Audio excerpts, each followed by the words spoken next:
The warning lights flashed across the bridge of the Coalition flagship Guardian, casting an eerie red glow over the faces of its crew. First Officer Mills stared at his screen, trying to make sense of the readings. The unknown ship had appeared out of nowhere, defying every rule of space travel he had learned in his 20 years of service. "Sir, the vessel. It's massive," Mills reported, his voice wavering slightly. "Nearly twice the size of the Guardian. But our sensors can't get a clear reading on its power source." Commander Davis stood from his command chair, his experienced eyes fixed on the main view screen. The ship before them was unlike anything the Coalition had encountered in its 300 years of space exploration.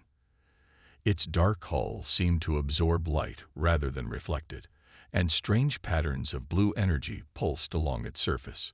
"Send the standard greeting package," Davis ordered, following first contact protocols. "All languages, all frequencies." The minutes ticked by intense silence. The crew watched as their message reached the unknown vessel. Its response came quickly, a burst of complex energy patterns that made their sensors scream in protest. "Sir, they're using some kind of quantum communication," the communications officer explained, frantically working at his console. "Our systems can barely detect it, let alone decode it." Davis felt a chill run down his spine. In all his years commanding Coalition ships, he had never encountered a civilization with technology so far beyond their own. The Coalition was supposed to be the most advanced species in known space. The strange ship moved closer, its movements impossibly smooth. There was no sign of conventional propulsion, no engine flare, no gravitational distortion. It simply moved. "Sir," Mills called out suddenly, "we're detecting energy buildup along their hull. It matches no known weapon signature." Davis made a split-second decision. Fire warning shots, standard protocol distance. The Guardian's energy cannons released 3 precise bursts, carefully calculated to pass within 1,000 kilometers of the unknown vessel, the universal signal for halt and communicate among spacefaring races. What happened next would be debated in Coalition military academies for years to come. The unknown ship didn't just dodge the warning shots. It seemed to bend the space around them. The energy bursts curved away as if pulled by invisible hands, dissipating harmlessly into the void. Then, faster than any ship should be able to move, it closed half the distance to the Guardian. "Multiple small objects launching from the vessel," Mills shouted. Before anyone could react, dozens of tiny devices surrounded the Guardian. They weren't weapons. They were probes, scanning every inch of the Coalition ship with technology that made their best sensors look primitive. A new message appeared on every screen aboard the Guardian, bypassing all security protocols. The text was in perfect Coalition standard. "Coalition Vessel Guardian. You have engaged in hostile action against HMS Thunderchild, a diplomatic vessel of the Human Federation. This action has been logged and reported. Stand down immediately." The bridge crew froze. Humans. They had all heard the stories, unconfirmed reports from the far reaches of space, tales of ships that appeared and disappeared at will, of technology that bordered on magic. But this was the first confirmed contact. "Sir," Mills whispered, "long-range sensors are picking up disturbances. 3 more ships, same design, just appeared at the edge of the system." Davis sank back into his chair. In trying to follow standard protocol, he had just committed an act of war against a civilization whose capabilities they couldn't even understand. The probes surrounding his ship had already stripped away every secret the Guardian held, and now more human ships were arriving. The final message from the Thunderchild was brief. "Your actions have been noted. Expect contact from Human Federation diplomatic corps within 1 standard day. Any further aggressive action will result in immediate response. We suggest you use this time to update your first contact protocols." As the human ship gracefully turned away, Davis realized that everything the Coalition knew about their place in the galaxy had just changed. They weren't the advanced civilization meeting a new spacefaring race. They were the primitive civilization that had just attracted the attention of giants.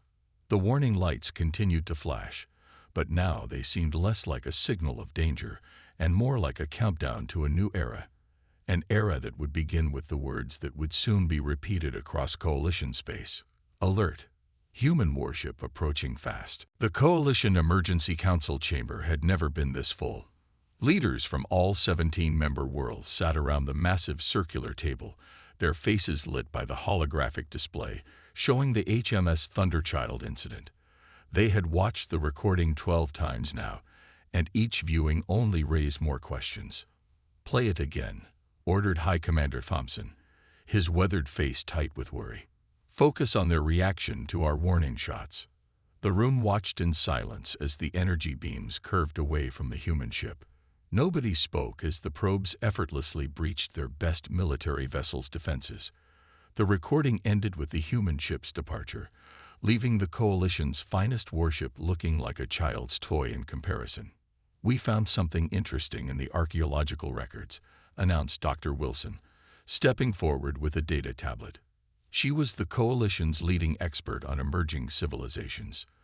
"The humans, they shouldn't exist. Not like this." She waved her hand, and new images filled the air. They showed a blue-green planet, clearly the human homeworld. "This is Earth, just 300 years ago. They were burning fossil fuels, fighting with chemical weapons, barely reaching their own moon." The council members murmured in disbelief. Every known species had taken at least 1,000 years to progress from planetary flight to interstellar travel. The images changed again, showing massive ships under construction in Earth's orbit. In just 3 centuries, they didn't just catch up to us, they passed us completely. Their technology. Dr. Wilson paused, choosing her words carefully. "It breaks rules we thought couldn't be broken."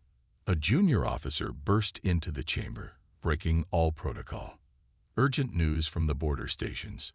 We're detecting human ships everywhere." "They're just appearing, sir. No warp signatures, no distortion fields. They're simply there when they weren't before." The council erupted in panic. High Commander Thompson slammed his hand on the table, restoring order. "What are they doing?" "Nothing, sir. They're just watching. Their ships are holding position at key strategic points throughout Coalition space. They're not responding to hails, but they're broadcasting their position openly. It's like they want us to know they're there." Dr. Wilson's tablet chimed. Her face went pale as she read the incoming data. "Sir, we've decoded more of the Thunderchild's original transmission, the one our systems couldn't understand. It wasn't a weapon signature we detected. They were trying to give us their full diplomatic credentials." The silence in the room grew heavier. They had fired on a diplomatic vessel that was following proper first contact procedures. The humans had even adapted their communication to try multiple methods, while the Coalition had jumped straight to warning shots. "There's more," Dr. Wilson continued. "The archaeological data suggests humans united their entire species shortly after detecting our long-range signals. They've known about us for decades. They were preparing for this meeting." "Preparing how?" Thompson asked, though he feared he knew the answer. "They built their entire space fleet in secret, developed technologies we never imagined, created defense systems that make our best weapons useless. And they did it all because they found our signals and realized they weren't alone in the universe." The junior officer's comm unit buzzed again. "Sir, we're receiving a transmission. It's being broadcast to every Coalition world simultaneously." The holographic display changed to show a human in a formal uniform. The message was simple. "The Coalition's unprovoked attack on a human Federation diplomatic vessel has been noted. We have positioned our ships to prevent any further hostile action. Your military installations are now under observation. You have 24 hours to prepare your leadership for formal diplomatic contact. We suggest you use this time wisely." Thompson looked around the council chamber. The most powerful leaders in Coalition space sat there, finally understanding the full weight of their mistake. They had spent centuries believing they were the height of civilization, only to discover they were playing with fire. "Get me everything we have on human history," Thompson ordered. "I want to know how a species goes from primitive chemical rockets to breaking the laws of physics in 300 years. We have 24 hours to figure out who we're really dealing with." As the Council scrambled to prepare, the human ships remained in position, silent witnesses to the Coalition's growing realization that the galaxy was a much bigger, much more complicated place than they had imagined. The Coalition's Deep Space Monitoring Station picked up the first sign of trouble 6 hours before the deadline. Every human ship, all 43 of them, vanished at exactly the same moment. The operators stared at their screens in disbelief, running diagnostic after diagnostic on their equipment. Officer Reed watched the replay of their disappearance for the 100th time. 1 second the human vessels were there, their strange energy signatures bright against the darkness of space. The next second, nothing. Not even a trace of their passage remained. "They're gone," he reported to Coalition Command. "All of them. Just gone." The response came back immediately. "Check again. Ships don't just disappear." But these ships did, and the Coalition was about to learn exactly what that meant. The first report came from Defense Station 7, on the outer rim of Coalition space. A human battleship appeared less than a kilometer from their main dock. Not at the edge of the system, not from hyperspace, not through any known form of travel. It simply appeared, close enough that the station crew could see the ship's name painted on its hull, HMS Relentless. Before the station commander could even signal for help, similar reports flooded in from across Coalition space. Human ships were appearing everywhere, materializing inside defensive perimeters that had taken centuries to perfect. They didn't bypass the Coalition's security. They ignored it completely, as if the most advanced shields in known space simply didn't exist. In the Coalition capital system, High Commander Thompson watched the tactical display with growing horror. Red dots appeared faster than he could count, each one representing a human warship. They were positioning themselves with surgical precision, each ship exactly where it needed to be to control key strategic points. "Sir," his aide reported, voice shaking, "we're getting estimates of their numbers. It's not 43 ships anymore. We're tracking over 400 vessels, all larger than our biggest battleships." The humans had played them perfectly. Those first 43 ships had just been a demonstration, a tiny fraction of their true fleet. While the Coalition scrambled to deal with what they thought was the human navy, the real force had been waiting, hidden in whatever impossible space their ships could access. A message flashed across every communication device in Coalition space, from the highest military command center to civilian personal computers. "You fired first. We will respond in kind." The Coalition fleet commanders gave orders to their ships, deploying them in defensive formations that had worked for centuries. The human vessels watched silently, making no move to attack. They didn't have to. The first Coalition military base simply stopped existing. There was no explosion, no debris.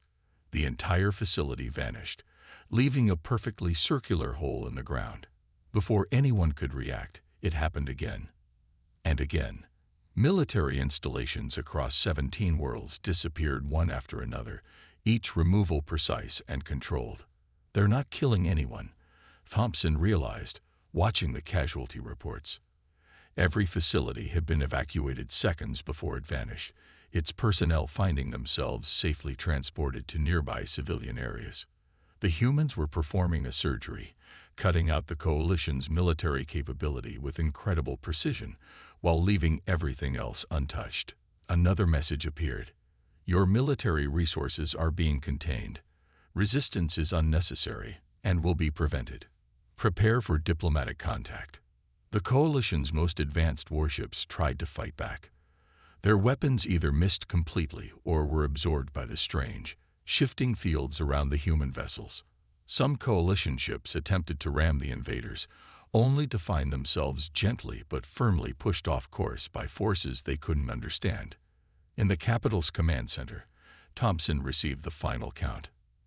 In less than an hour, 80% of the Coalition's military capability had been eliminated. No casualties, no collateral damage, just the sudden absence of everything they had relied on for defense. A small human shuttle appeared in the space above the capital city. Its message was brief. Your lesson has been delivered. The diplomatic team will arrive in 1 hour. This time, we trust you will receive them appropriately. Thompson looked out at the city below, where citizens gathered to watch the human ships hovering in their sky. He finally understood. This wasn't a war. It was a teaching moment, and the humans were very, very good teachers. The Coalition's last remaining fleet hid in the dust clouds of the Brown Nebula, a region so dense with particles that most sensors couldn't penetrate it. Fleet Commander Rogers stood on the bridge of his flagship, the Unwavering, watching the tactical display. 20 ships, the pride of the Coalition Navy, now reduced to hiding like prey. Status of the human ships, he asked, even though he already knew the answer. They'd been tracking 3 human vessels for the past hour, staying just ahead of them in the nebula's thick dust. Still following, sir, his tactical officer replied.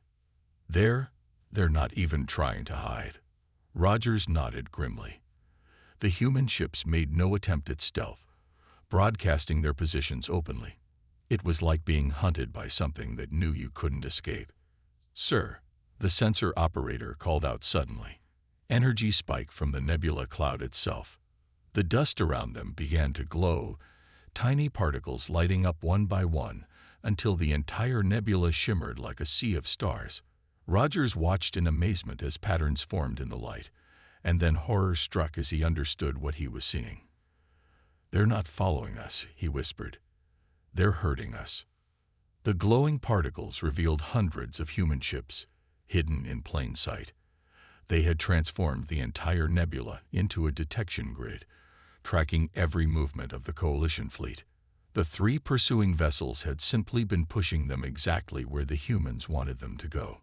All ships, scatter, Rogers ordered, but it was too late. The human vessels began to move, their formations turning the nebula into a net of impossible technology. Each time a Coalition ship tried to escape, they found their path blocked by walls of glowing particles, guided and controlled by the human fleet. The Unwavering's engines screamed as Rogers ordered them to punch through the barrier.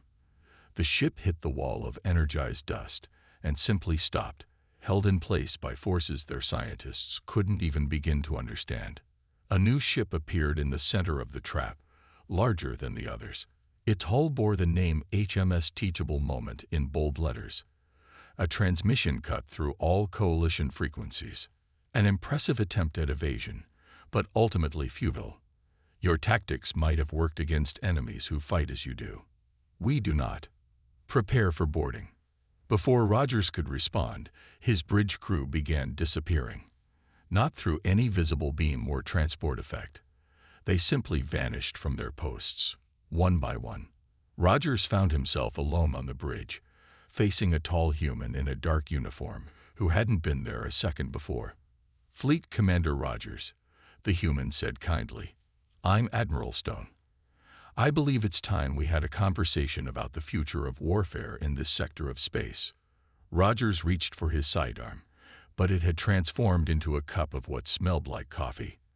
The human smiled. Please, sit, drink. Your crew is safe, enjoying similar conversations on my ship.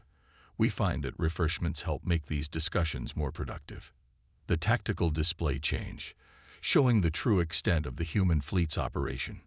The entire nebula had become their playground, a vast space turned into a single, massive piece of technology. The Coalition ships floated helplessly in its grip, their best weapons and shields meaning nothing. You see, Admiral Stone continued, settling into the commander's chair as if he'd always been there. We didn't come here to destroy you. If we wanted that, this nebula would be empty already. We came to teach. Rogers looked at his coffee, then at the human admiral. Teach what? That the old ways of war are obsolete. That technology without wisdom is dangerous. That shooting first and asking questions later belongs in the past. Stone gestured at the display. Your entire fleet, the pride of the Coalition, was defeated without a single shot fired, without a single life lost. That's not just power, Commander. That's responsibility. Through the view screen, Rogers watched as his mighty warships were gently maneuvered together, gathered like wayward children by the human fleet. The nebula's glow began to fade, but he knew the humans were still there, watching and waiting. "So," Stone said, pulling out another cup of coffee from seemingly nowhere, "shall we discuss how to prevent future misunderstandings?" In the depths of the Coalition Science Academy, Dr. Wilson stared at the holographic display with a mixture of awe and fear. The room around her was filled with the best scientists from all 17 Coalition worlds, each studying different aspects of human technology. What they found changed everything they thought they knew about science.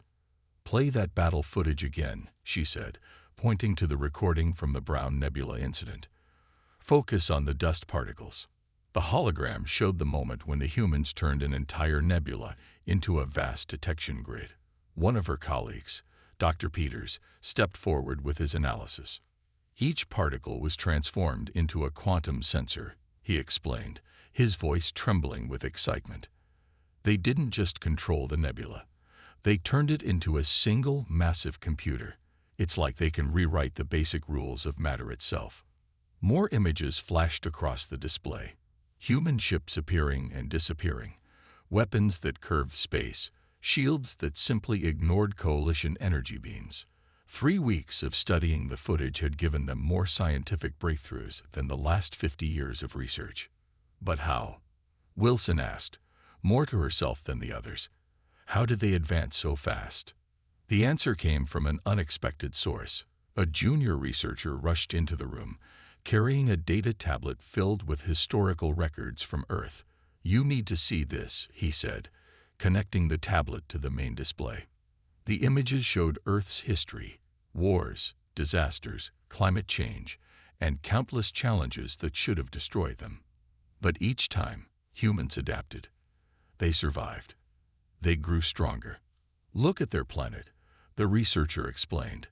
"Higher gravity than our world's. More extreme weather. Dozens of different ecosystems.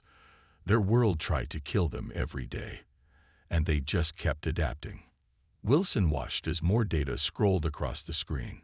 Human medical records showed bones that healed stronger after breaking, muscles that grew more powerful under stress, brains that rewired themselves after injury. Everything about their biology screamed survival. They're not just smart, Wilson realized. They're survivors. Evolution's greatest success story. The display changed to show human space development. While the Coalition had carefully planned each step of their expansion over centuries, humans had done it differently. They took risks. They tried impossible things. They failed often but learned from every failure. Their first space station, Peters noted, reading the data, built while they were still using chemical rockets. Their first moon base, constructed before they had reliable fusion power. They didn't wait until technology was perfect. They pushed forward anyway. A new alert flashed across their screens. The humans had begun sharing some of their technical data, starting with their most basic innovations. Even these simple technologies were decades ahead of Coalition science. "Look at this," Wilson said, pulling up the human medical database. They cut their teeth on the hardest problems first. Instead of building better weapons, they cured their worst diseases. Instead of focusing on space guns, they learned to bend gravity itself. The room fell silent as everyone processed what this meant.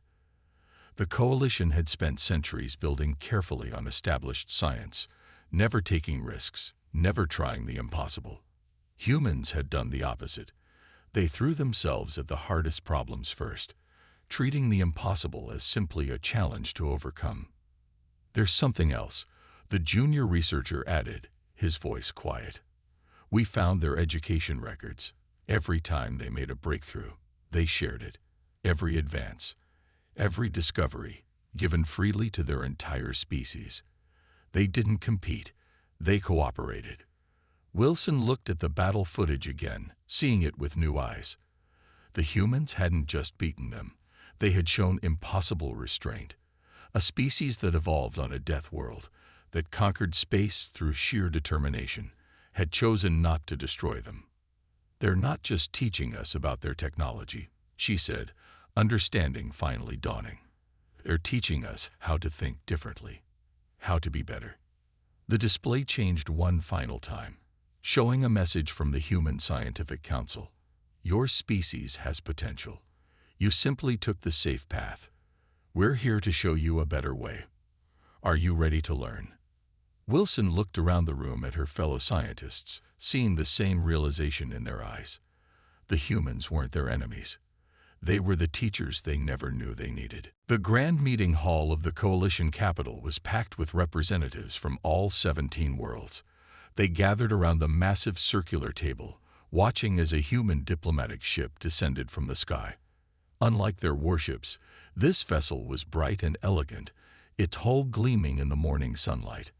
High Commander Thompson stood at the entrance, accompanied by Dr. Wilson, and the remains of the Coalition leadership. They had spent the last month learning hard lessons about humanity's capabilities. Now came the moment they had all been dreading: formal diplomatic contact. The human ship landed without a sound, settling onto the plaza as gently as a falling leaf. Its surface rippled like liquid metal, and a doorway simply appeared in its side. 3 humans stepped out, wearing formal uniforms that seemed to shift colors in the light.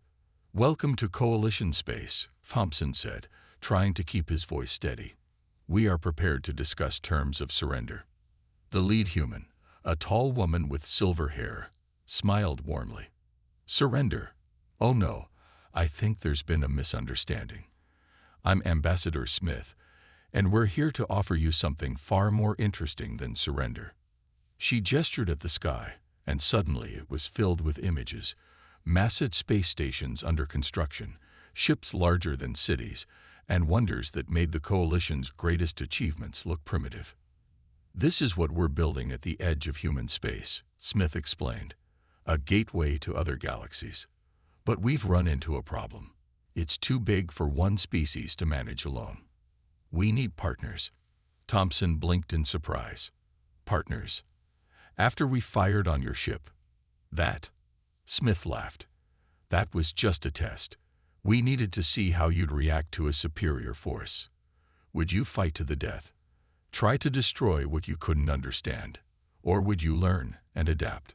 The images in the sky change, showing Coalition ships and human vessels working together. Your people chose to learn. Even in defeat, your scientists sought to understand rather than destroy.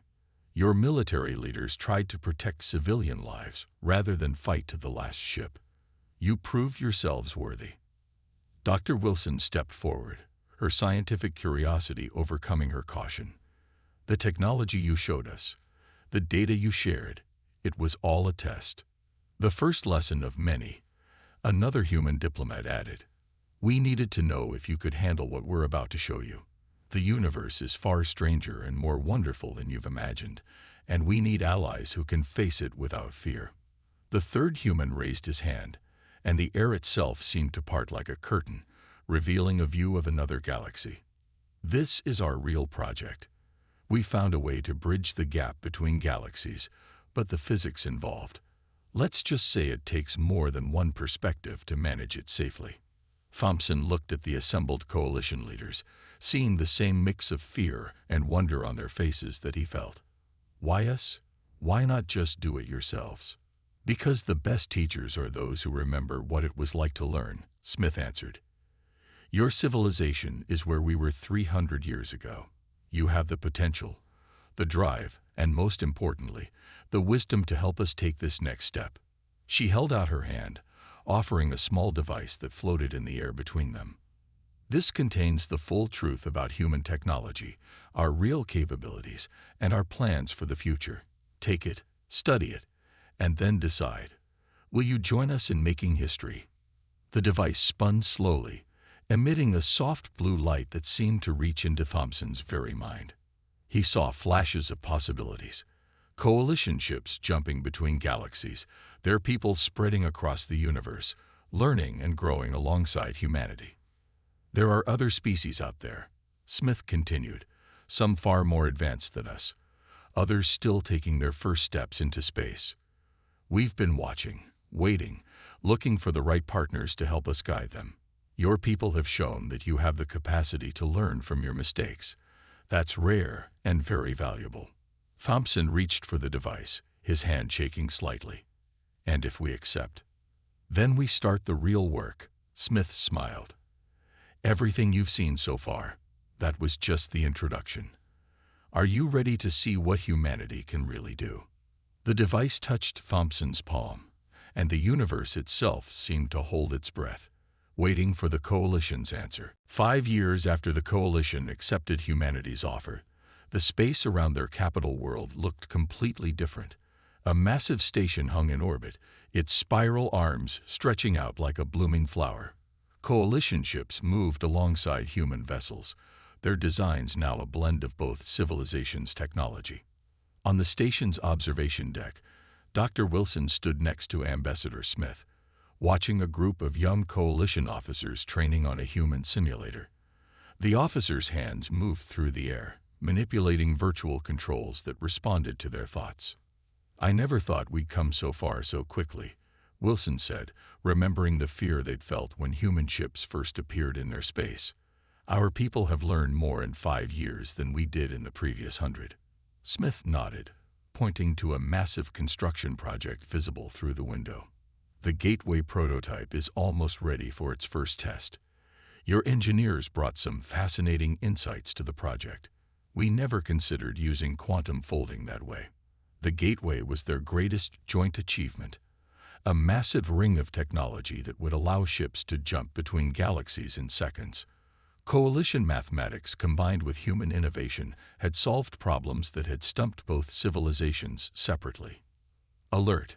Human warship approaching fast. A young Coalition officer called out excitedly from the training area. But this time, the words carried no fear. It was part of a joint exercise, Coalition and human ships working together to protect their shared space. Wilson smiled at the familiar phrase that had once caused such panic. You planned this from the start, didn't you? Even that first contact incident. We needed to know how you'd react to something you couldn't understand, Smith admitted. Your response told us everything. You tried to protect your people rather than fight to the death. You sought to learn rather than destroy. Perfect qualities for what's coming. A flash of light caught their attention. Through the window, they watched as a new ship emerged from the prototype Gateway. It was neither human nor Coalition in design, but a true blend of both civilizations' technology. Its hull rippled with the same living metal as human ships, but its shape followed the elegant mathematics of Coalition architecture. The first of the new Explorer class, Smith explained, ready to make first contact with civilizations in other galaxies. We've detected signals out there. So many species taking their first steps into space, just like you once did. They'll need guides. Wilson watched as more ships appeared around the station, vessels from the Coalition's outer colonies coming to see the Gateway's first test. 5 years ago, they had been a single civilization believing they were alone in their greatness. Now they were part of something far larger. There's a ship coming through the far gate, an operator announced. First contact protocols initiated. Everyone watched as a vessel of completely alien design emerged from the second prototype Gateway. It moved hesitantly, its unfamiliar form broadcasting signals in patterns they'd never seen before. Right on schedule, Smith said softly. Another civilization ready to join the community. Would you like to help make first contact? This time from the other side. Wilson stepped forward, remembering her own fear and wonder from 5 years ago. Now she could help another species make that same journey. Through the window, she saw human and Coalition ships moving into position, ready to welcome the newcomers not with fear or suspicion, but with open arms and ready lessons. Send the greeting package, she ordered, and smiled as both human and Coalition officers worked together, broadcasting peace and welcome in 1,000 languages. A message flashed across the station's screens, making everyone laugh. The alien ship's first transmission read, Alert! Human and Coalition ships approaching fast. Perfect timing, Smith said, ready to help teach the next generation. Wilson looked at the alien ship, then at the gateway that would soon connect them to a dozen more galaxies, each filled with new civilizations waiting to be found. The universe had turned out to be far more interesting than they'd ever imagined. Message from the alien vessel. An officer called out. They're asking if we're gods. No, Wilson replied, thinking of how far they'd come. Tell them we're teachers, and they're right on time for their first lesson.